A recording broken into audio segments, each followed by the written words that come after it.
my friendship with Nick Rockefeller was one where we expressed ideas to each other and thoughts and philosophies, and he wanted me to become part of what they were doing, and for me to become a member of the CFR, and offered various business opportunities for me to get involved in, and for me to not take up the fight or the battle that I've been taking up in the past. To drop that idea, because what was the point of my fighting for the people? I was a guy who was very successful in the movie business, and I saw the truth of what was happening. I tried to express it to the people, and rather than having me express it to the people, they wanted me to join their side because I was a mover and a shaker, and rather than me opposing them, to join them. It was real simple, and he tried to recruit me into that situation, and I didn't go for it. Did he get angry when you didn't go for it? No. And, it's like, I remember one time he said to me, you join us, so you have an ID card, Aaron, you have a chip, and your chip will say KMA on it. And I said, what does KMA mean? He said, it means kiss my ass. And anybody stops you, a cop or whatever, and you show them your card or your chip, and they'll know to leave you alone, because you're one of us. Welcome back, friends. Welcome back to another edition of Questions for Corbett. I'm your host, as always, James Corbett of CorbettReport.com, coming to you in March of 2026 with, I believe, a first in QFC history.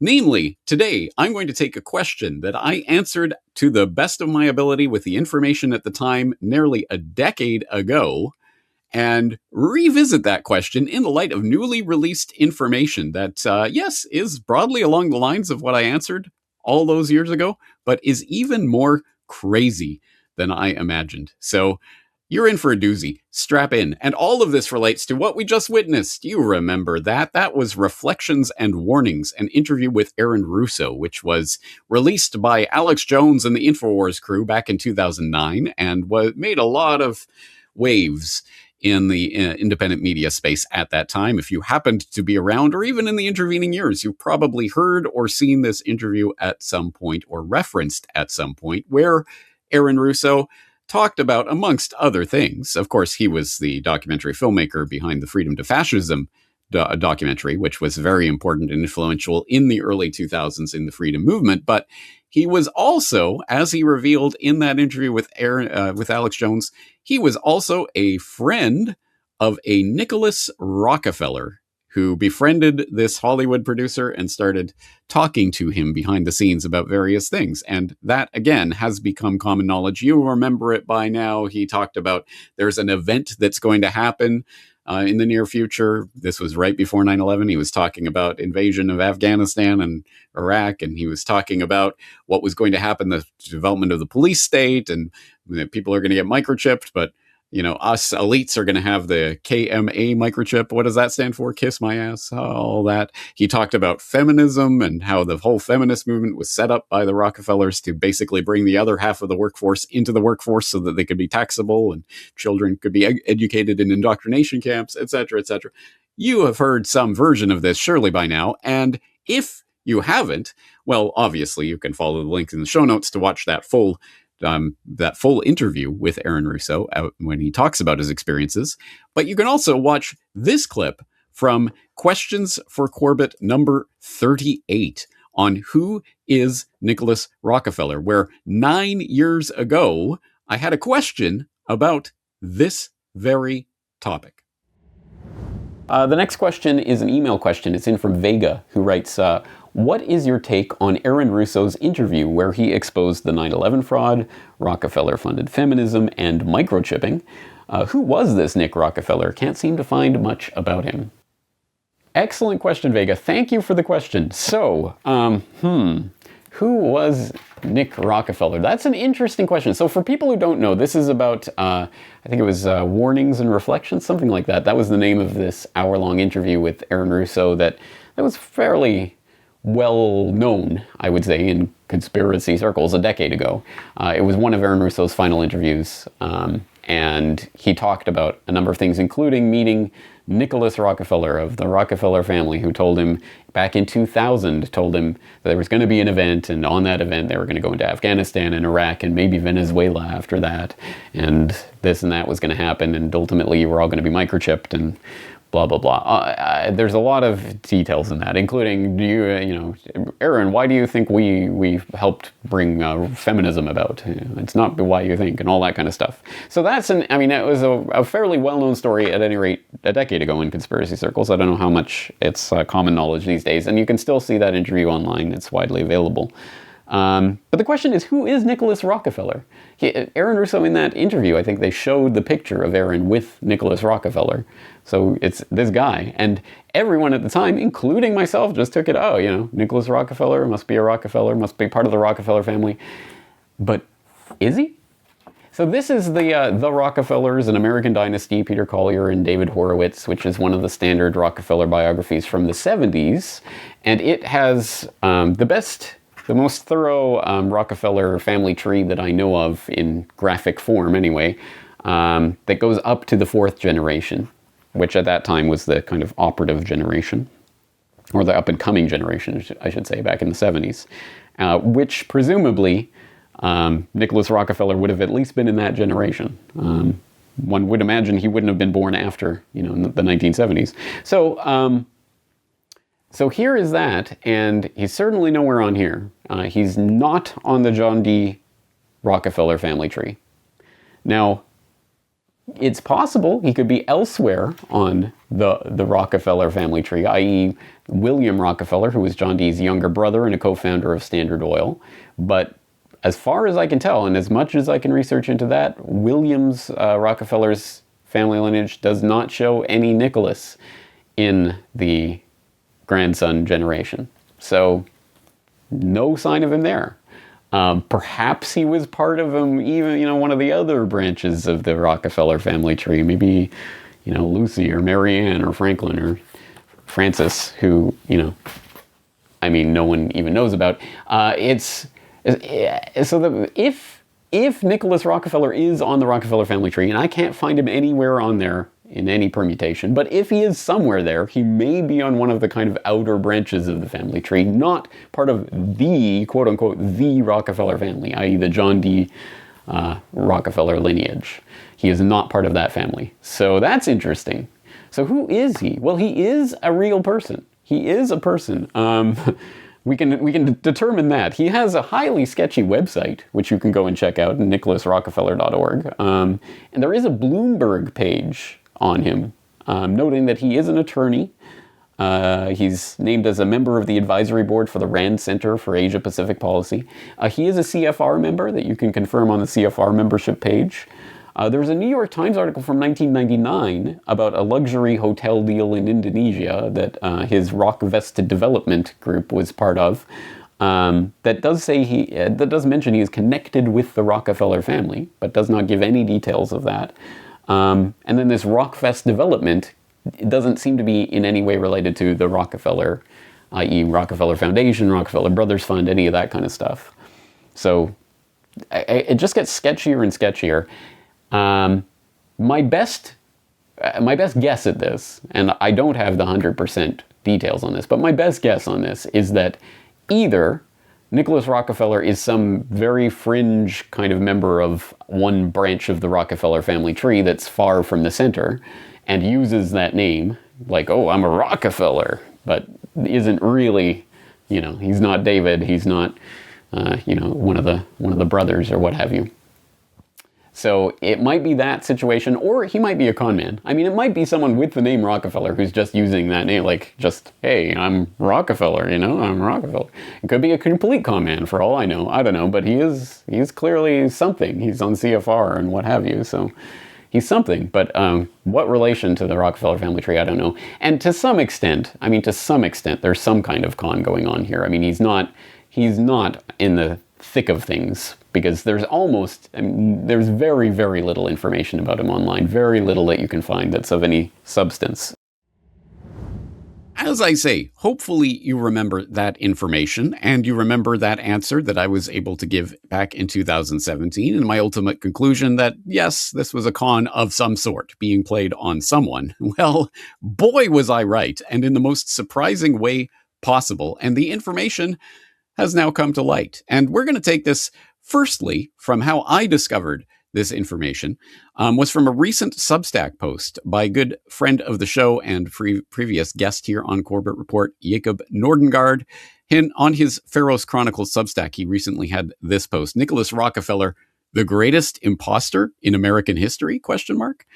And Jacob, who I hope my listeners know, was the author of this tome, Rockefeller Controlling the Game, which is an important book that goes into great degree of detail about the Rockefellers and their many connections to power and how it really operates in our society. So this was a name that had been on Jacob Nordangard's research radar, independently from my own, for many years. And he had looked into it and decided, yeah, there isn't enough to really go on. So Nicholas Rockefeller only makes one brief written appearance in this book, and that is on a list of Rockefellers associated with the Council on Foreign Relations, because as we went through, yes, Nicholas Rockefeller really was on the CFR. So whoever that was really was a CFR member. But that's as far as it went for really either of our research and what we could really nail down about this guy. But as Jacob Nordangard points out in this new article, this astonishing revelation has come into a new light, as in the astonishing revelations that Russo told us about Nicholas Rockefeller's off-the-record conversations.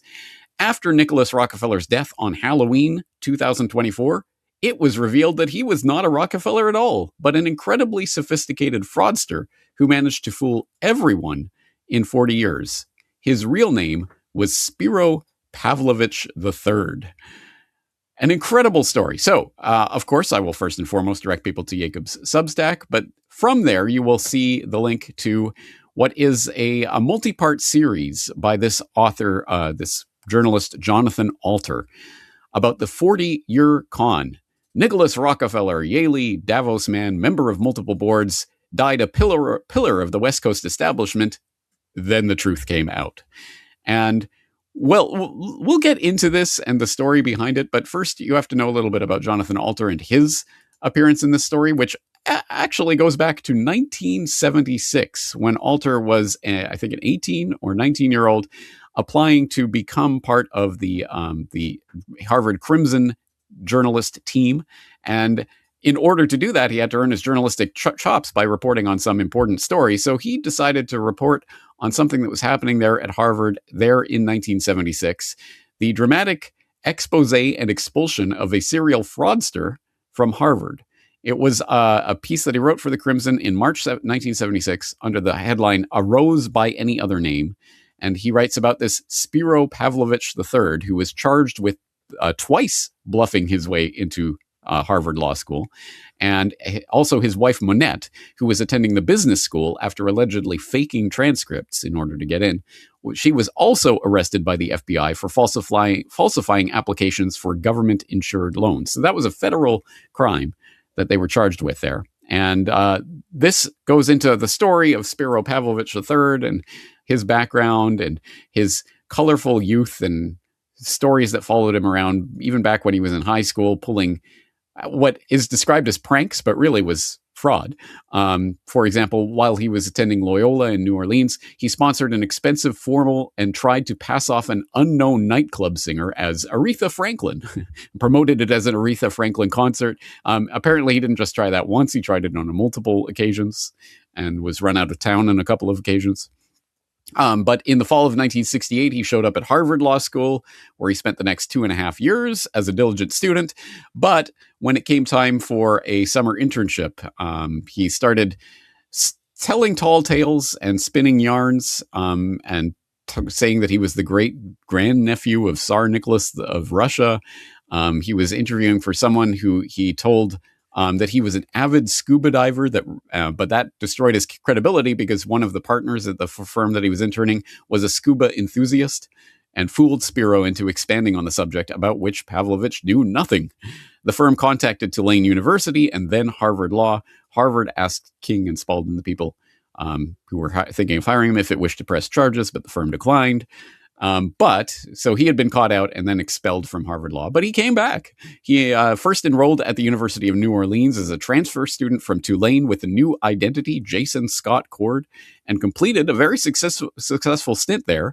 And then went back to Cambridge again for round 2, this time with Uncle Sam guaranteeing repayment of Harvard's loans and using this different identity. He literally just dressed up, grew a goatee, wore a hat and glasses, and passed himself off as a new person. And he got in and managed to do that for a couple of years before getting expelled again. And that was the subject of this 1976 article by Jonathan Alter. But then, back in 2024, as this article documents, this latest article from back last September, yes, apparently this Nicholas Rockefeller was the self-same Spiro Pavlovich III that Alter was writing about 4 or 5 decades ago. So this story is incredible, detailed. It's as I say, it's a 3-part series. I would suggest anyone who's even vaguely interested in this should read the whole thing. It's a fascinating tale, if nothing else. We'll just go through a little bit of it. He talks about Nick's storied surname, sterling credentials, and high-level associations, which put him in the upper reaches of the American establishment. After graduating from Yale Law School in 1987 and clerking on the Ninth Circuit Court of Appeals for Judge Dorothy Nelson, who considered him one of her best clerks ever, he became a partner in the Los Angeles office of Perkins Coie. Nick, as he was going by at that time, practiced what he called investment law and founded the Rockefeller Asia Advisory Group, Rockfest Development, Rockefeller Pacific Ventures, Rockefeller Resources International, and the Rockefeller International Fund. Nick mingled with George and Barbara Bush. He hosted events featuring John Kerry and Gary Hart and Steve Forbes and General Wesley Clark. He was well-versed on emerging Chinese capitalism and sat on panels at Davos there with Klaus Schwab himself. He was a member of the board of the Rand Corporation's Asia Pacific Policy Advisory Board, as well as the Pacific Council on International Policy and the World Affairs Council. He traveled often to China, and his Rockefeller-branded investment vehicle spawned several Sino-American projects, as well as suspicions that he was a Chinese intelligence asset. In 2002, the mayor of Wuhan dedicated a plaque honoring Nicholas Rockefeller as an international advisor to the municipal government. But then, upon his death at the age of 78 on Halloween 2024, one of his Yale Law School classmates, Helen Kim, was by his side at that time. And then things began to unravel as Kim started to put the funeral arrangements together and start to look into Nicholas Rockefeller. She phoned the Rockefeller Global Family Office in New York, a call that dozens of people should have made over the previous 40 years, and was told that Nick was, quote, not recognized as a member of the Rockefeller family. Interesting. So she went to investigate at the Century City office, the Chinese natural gas company that paid for Rockefeller's 4,000 square foot office. She went to their head office, the Rockefeller Resources International office, and got in and started going through his possessions. What she found in his desk drawers was jaw-dropping, a strange and haphazard collection of false IDs, passports, and birth certificates, an application to Yale Law School in the name of a legendary British aviator, and Nick's near-perfect LSAT scores from 1983, etc., etc. It just goes on and on from there. And as I say, this is a very, very detailed study that goes through all the decades of duplicity that this Spiro Pavlovich III, aka Nicholas Rockefeller, was engaged in. And the Nicholas Rockefeller character he inhabited for 40 years. And as you see, he was there photographed with George and Barbara Bush and hobnobbing with the elite, the upper crust. How on earth did this happen? Well, that's really the question. And you will find some of the answers of how some of these people were duped and in what ways he was creating his fake credentials and how one fake ID opened the door for another fake credential and et cetera, et cetera. And it's, again, a fascinating story and lots of detail about specific names, places, and events.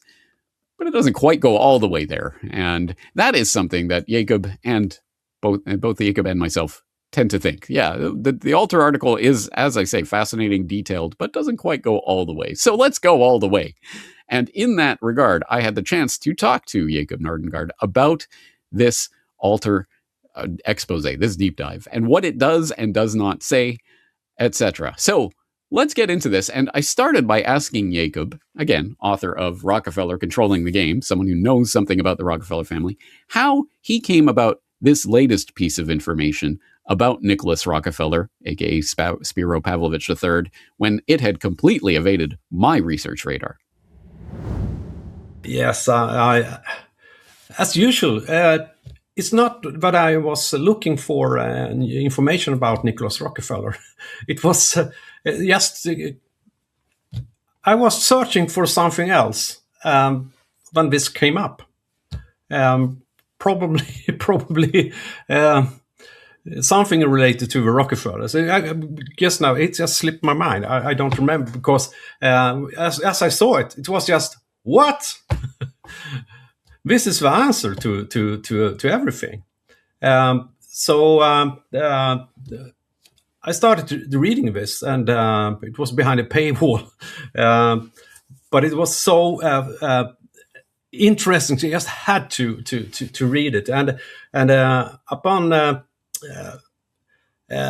reading this material, it was just mind blowing. What Jonathan Alter had found out about him, because Nicholas Rockefeller hadn't been on my radar for a while as well. Hadn't thought about him for a while, but so when I saw this, it was just wow.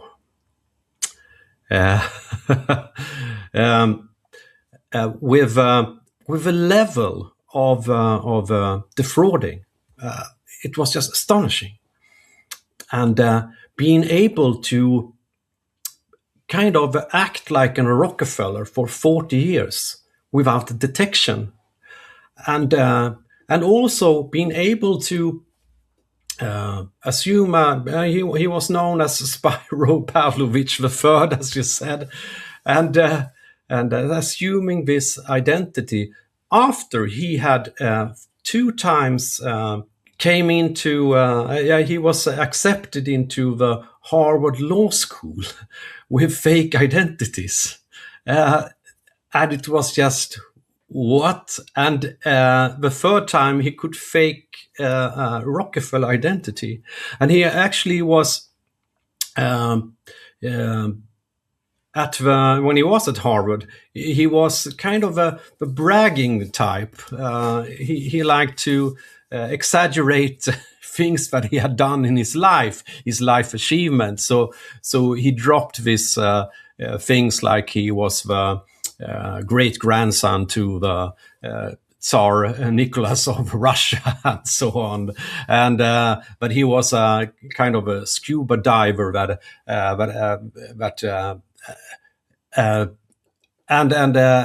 he was a kind of American football player and he kicked the longest kick ever and so on. It was a lot of outrageous claims. So people started to question him. Not at Harvard Law School at first, but when he applied for some position during the summers at some law firms, and they started to question this and said, "What is this?" And Harvard Law School, they started an investigation and find out that the second time he was in, they could see that it's the same handwriting as the Spiro Pavlovich, but now he had a new identity. And he actually went to court for this. So FBI, they arrested him, and they had this trial. But Pavlovich, he was very, he became very ill. And had depression and a lot of issues that made it impossible for him to stand trial. And he had doctors talking for him and said he had schizophrenia, or so he actually couldn't. He was never in trial for this. So we didn't have to go to jail or anything for this. Instead, he went to Louisiana for 9 years before he assumed his new identity as Nicholas Rockefeller. So what do we take from this report? As you say, it's incredibly detailed and interesting, but it seems that there are things missing from this story. What do we do with this information? And does it at all in any way alter your view of the Rockefellers that we get from your book? Well, as I write in my Substack article, it's why don't the Rockefellers have commented on this? Because thing is, he was in the Council on Foreign Relations, and he had been in contact with or through his wife in crime with the Trilateral Commission and J. Rockefeller and a couple other Rockefeller institutions. So why haven't they commented on this? And why haven't Jonathan Alter? I think he should have been contacting the Rockefeller family office for their comment on this. Why haven't they done anything? And you have had an imposter for 40 years. He was in the Council of Foreign Relations.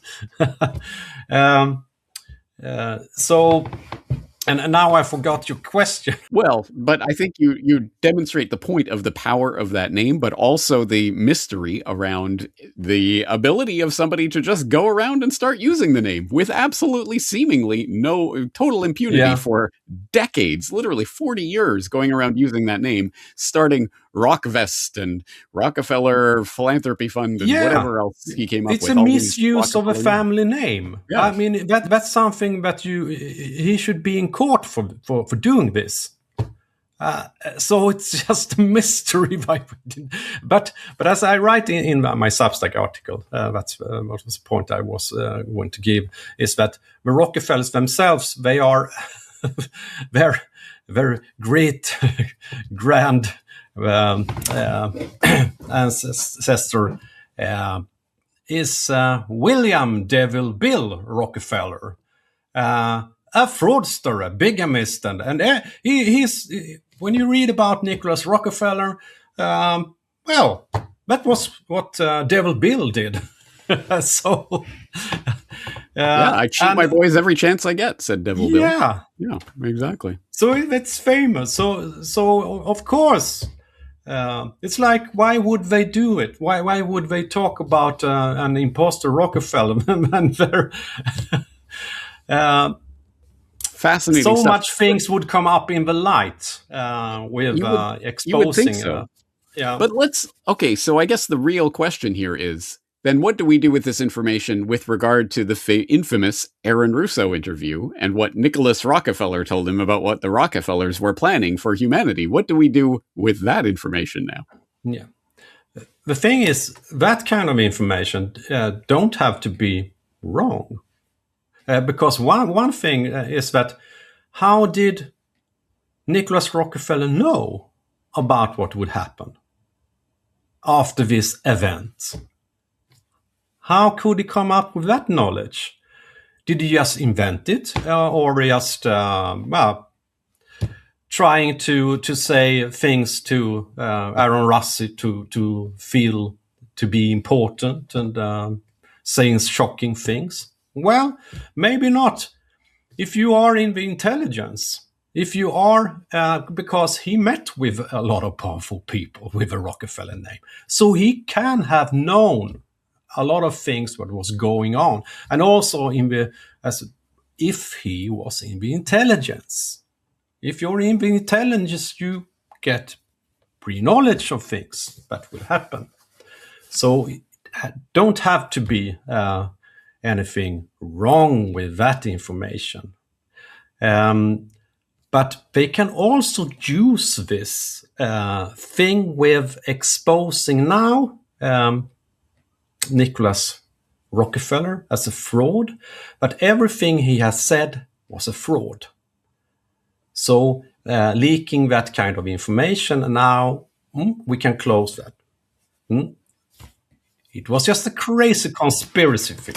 Yeah, it's a great way to discredit all of that information, isn't it? Yeah, of course. Once again, that is Jacob Nordangard of the Pharos Chronicles Substack. He also has his own website, pharosmedia.se, which will be linked up in the show notes so that you can go and acquire Rockefeller Controlling the Game, an important book and handy resource for people who do want to know more about the Rockefeller family. And you can also now pre-order Jacob's forthcoming book that will be published in English at the end of this month, March 31st. It is called The Digital World Brain, Our Common Agenda and the Pact for the Future. And Nordangard calls it a sequel to his Rockefeller book, where it talks about what they are trying to do in the long term, the big common agenda /UN/WHO game plan, and where it's going with the creation of the digital world brain. So plenty to dig into with regard to that topic. But with regard to the Nick Rockefeller topic, there's obviously plenty of room for discussion and lots of food on the table for a feast, a repast of scrutiny about this Nicholas Rockefeller story. There are still a number of interesting questions that hang out there and that I talked about with Jacob both on and off air, including, of course, some of the suggestions that occur throughout even Jonathan Alter's investigation that he kind of notes in passing that Nicholas Rockefeller was some form of intelligence agent working for somebody. And this is a theme that followed him basically throughout his life, even back when he was a student and he was just a known man on campus at high school and going into college. There were people who, for example, who considered that he was a, quote, spy for the working class who never reported back to the home office, is how one person put it. Or in high school, his besotted future wife called him James Bond. He was known as an actor and someone who could put on an aura of mystique and interest. So there's that sort of thing.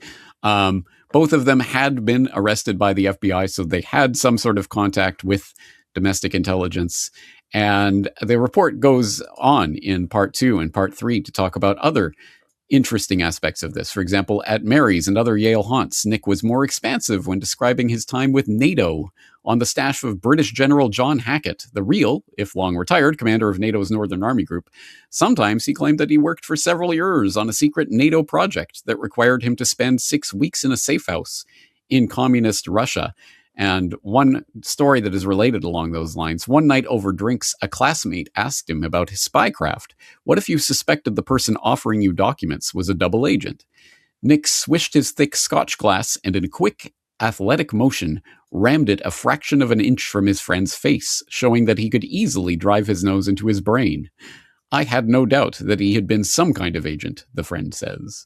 And there are stories like that that appear, again, in passing throughout this story over and over and over on into part 3, talking about the people suspecting that he was some form of Chinese intelligence asset because of his vast connections in that country and with various Chinese officials, including a young Xi Jinping before he became dictator for life back in 2002 when he was still just a rising star in the Chinese Communist Party. He was, Nicholas Rockefeller was in touch and trying to work deals with him. Now, most of Nicholas Rockefeller's deals and swindles came to nothing. He did not die a multi-millionaire. He died with, I think it was $35,000 in his account or something like that, and constantly borrowing money off of friends, constantly spinning the tale that he was in a battle over the Rockefeller Trust Fund with some of his family members, and I can pay you back as soon as this is settled, don't worry. And he never did, etc. So there's a lot to this story, and it's not that Nicholas Rockefeller was wildly successful ultimately in what he did, but or was he? What was the ultimate point of this con? And as Jacob asks, as any reasonable person would ask, why did the Rockefeller family never really go out on record, never make a deal about it, as this man was presenting himself as a Rockefeller and starting all these Rockefeller branded investment corporations and trusts and what have you, and sitting on boards and going to Davos and all of these places where the Rockefellers obviously had reach and influence, and even people sitting on the board alongside him, like at CFR. Why on earth did they never call him out?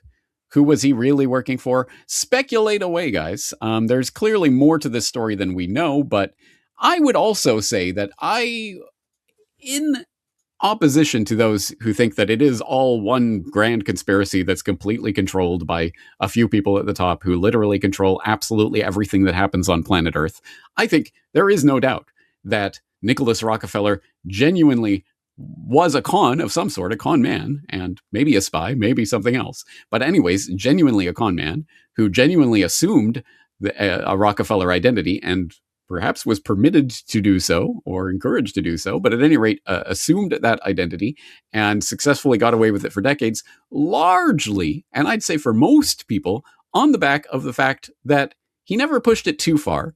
He never played up his connection to the Rockefeller family too much in explicit ways. Like, oh, I was talking to David yesterday and he said, he never played that angle.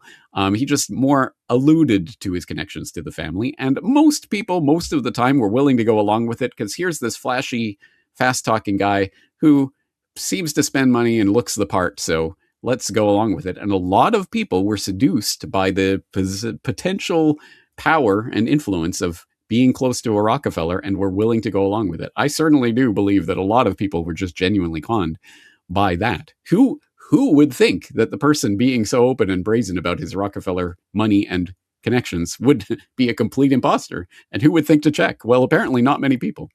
In fact, even someone that he was working with in this company called US Search, which was specializing in ancestry, searching your ancestry and finding out family connections. His partner in that apparently never bothered to put Nicholas Rockefeller into his own search engine. So take that for what it's worth. Anyway, I would say there is obviously some level of con that happened here. And I would assume that is exactly what happened with Aaron Russo, that Aaron Russo was just genuinely conned by this person he genuinely believed was a part of the Rockefeller family. But yes, then the question becomes, so what do we do with the information that he imparted to Aaron Russo? Does it make it false? Well, obviously, from just in terms of logical fallacies, it doesn't mean that it is necessarily untrue, the things that Nicholas Rockefeller said. It just means that he probably did not know it in the way that he intimated that he did, that he had this as insider knowledge of the Rockefeller family. But he obviously knew a thing or two about a thing or two, including, as Alter notes in his article, he knew something about the Chinese economic situation and was a convincing enough trust lawyer, etc. So he was able to successfully operate in these spheres without being a complete and total idiot. So there must be something behind that. But another thing that is important here is that Alter, of course, completely sidesteps. And as Jacob talks about in our interview, he sort of gets to dismiss all of the things that he talked about with Aaron Russo in literally 2 sentences of this multi-part, thoroughly detailed and documented report. The entire Aaron Russo incident takes up 2 sentences. And he had a weakness for conspiracy theories, including for ones that involved the Rockefellers that he peddled to a Hollywood producer turned conspiracy theorist named Aaron Russo, among others. When Russo repeated Nick's theories on Alex Jones's radio show, they went viral, though none of Rocky's high-hat friends seemed to notice. Again, interesting. The ignorance, and one would imagine in some cases willful blind ignorance to what was right in front of their face, is fascinating, but actually somewhat plausible. I do think that a lot of these people who are sitting on these boards and these powerful people who are really just gophers who are filling seats in various positions of middle management power and not really the people pulling the strings, and were genuinely oblivious to what was really going on. I will note with some interest that if I just tested this myself, maybe you'll get a different result, but when I went to youtube.com and typed in Nicholas Rockefeller before posting this video, the very first result was, "Who is Nicholas Rockefeller? Questions for Corbett." So anyone in his orbit in the past decade or so who had just, I wonder who is Nicholas Rockefeller, had typed in his name into the YouTube search would have seen my Questions for Corbett, where I said that he is probably a con man. So anyway, interesting stuff. But we're going to leave this for today. There's a lot to dissect here. Again, I think anyone who's even remotely interested in the subject should read Alter's 3-part report and then think critically about what it does and doesn't say about Rockefeller and his real who he really, really was and who he really, really might have been working for. Anyway, that being what it is, I think this is an instructive case in a number of ways, not only in the real life catch me if you can type of thing, which we now know is mostly garbage and mostly fake anyway. Well, here's the guy who successfully inhabited a role for 4 decades. But also, it is an interesting way of trying to dismiss what could be very true and very valuable and very important information that came through this compromised source, which may, in fact, be part of the whole psyop that was the Nicholas Rockefeller character, who one way or another was retired on October 31st of 2024.